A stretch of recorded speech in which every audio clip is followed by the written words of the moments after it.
हम सब अपनी लाइफ में अमीर बनना चाहते हैं, फाइनेंशियली फ्रीडम अचीव करना चाहते हैं, लेकिन कैसे?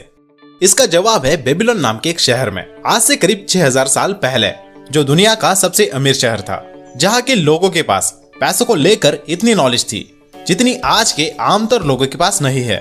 बेबीलोन में बंसीर नाम का एक आदमी घोड़ों का रथ बनाने का काम करता था। एक दिन वो उदास होकर अपने घर के बाहर बैठा था। वो अपनी फाइनेंशियल कंडीशन को लेकर बहुत परेशान था। तभी उसके पास उसका दोस्त कोब भी उसके पास आता है और वो उससे 2 सोने के सिक्के मांगता है।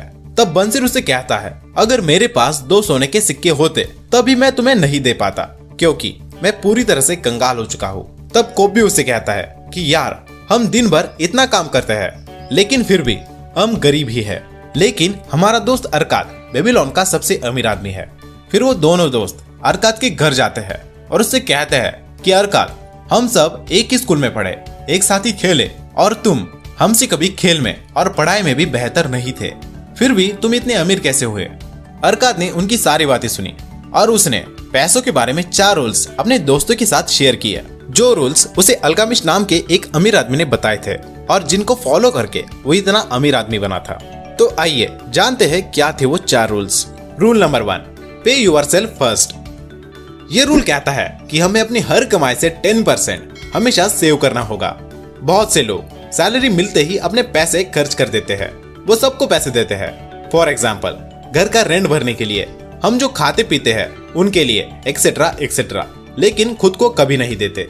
हमें अपनी कमाई से हर महीने 10% सेव करके उन पैसों को ऐसी जगह इन्वेस्ट करना होगा जहाँ से हमें अच्छे रिटर्न्स मिल सके, जैसे कि स्टॉक्स या mutual funds etcetera. Rule number 2, control your expenses. ज्यादातर लोग हर बार ऐसे गैजेट्स खरीदते हैं जो उन्हें कूल लगते हैं, लेकिन वो होते नहीं। हर बार नया फोन या नई कार लोन पर खरीदते हैं और कुछ भी सेव नहीं करते। अमीर बनने के लिए आपको अपने एक्सपेंसेस को कंट्रोल करना होगा। आपके एक्सपेंसेस को ट्रैक करना होगा, चाहे आपकी सैलरी 10,000 हो या 10 लाख। अगर आप उन पैसों को सेव ही नहीं कर पाओ तो आप अमीर कैसे बनोगे? इसी के साथ बढ़ते हैं रूल नंबर 3 की तरफ, मल्टीप्लाई योर इनकम सोर्सेस। जब आप अपनी इनकम में से 10% सेव करने लग जाओगे और अपने एक्सपेंसेस को भी कंट्रोल करने लग जाओगे, तब आपको अपने बचाए हुए पैसों को ऐसी जगह इन्वेस्ट करना होगा जहां से आपको अच्छा खासा रिटर्न्स मिल सके, और उन पैसों को और दूसरे एसेट्स में इन्वेस्ट करना होगा। और ऐसे ही आपको अपने इनकम स्ट्रीम को बढ़ाना होगा, मतलब आपको अपने पैसों को काम पर लगाना होगा और उन पैसों से मिले हुए पैसों को भी आपको काम पर लगाना होगा, जिससे आप खुद के लिए बहुत से पैसिव इनकम सोर्सेस क्रिएट कर लोगे। Rule number 4, protect your capital.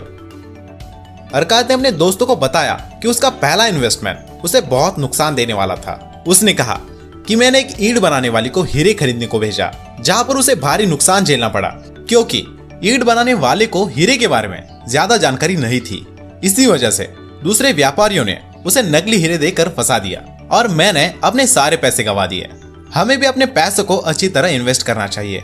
ज्यादा लालच के चक्कर में या ज्यादा अमीर बनने के चक्कर में हमें अपना पैसा गंवाना नहीं चाहिए। हमें हमेशा एक्सपर्ट्स की सलाह से ही अपने पैसे इन्वेस्ट करने चाहिए, क्योंकि कहते हैं ना कि एक हीरे की परख सिर्फ एक जोहरी को ही होती है।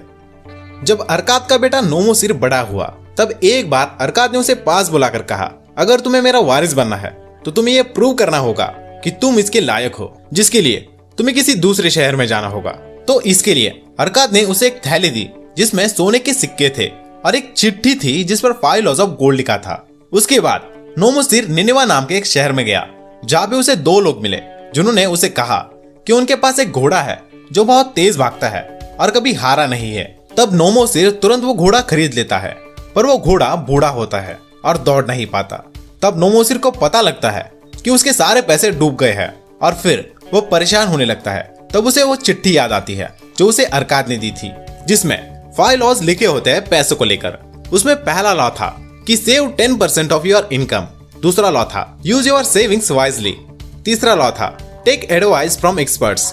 चौथा लॉ था जिस बिजनेस की जानकारी नहीं है उसमें इन्वेस्ट मत करो। और 5वां लॉ था ज्यादा फायदे के चक्कर में अपने पैसों को रिस्क की बिजनेस में मत डालो। और इन सारे लॉज को जानने के बाद नोमोसिर अपने खोए हुए पैसे फिर कमाने लगता है और एक दिन निनेवे का सबसे अमीर आदमी बन जाता है। उसके बाद नोमोसिर अपने पिता के पास जाता है और अपनी सारी हकीकत अरकाद को बताता है। और सोने से भरी 3 थैलियां अपने पिता को देता है। तब अरकात उसे गले लगाता है और उससे कहता है कि तुम अब मेरे वारिस बन सकते हो। तो दोस्तों, ये थे कुछ लेसन्स एक amazing book the richest man in Babylon से। होप करता हूँ कि आपको ये वीडियो पसंद आया होगा। अगर आया हो तो इस वीडियो को एक लाइक कर देना और ऐसे ही इंटरेस्टिंग वीडियोस देखने के लिए हमारे चैनल को भी सब्सक्राइब कर लेना।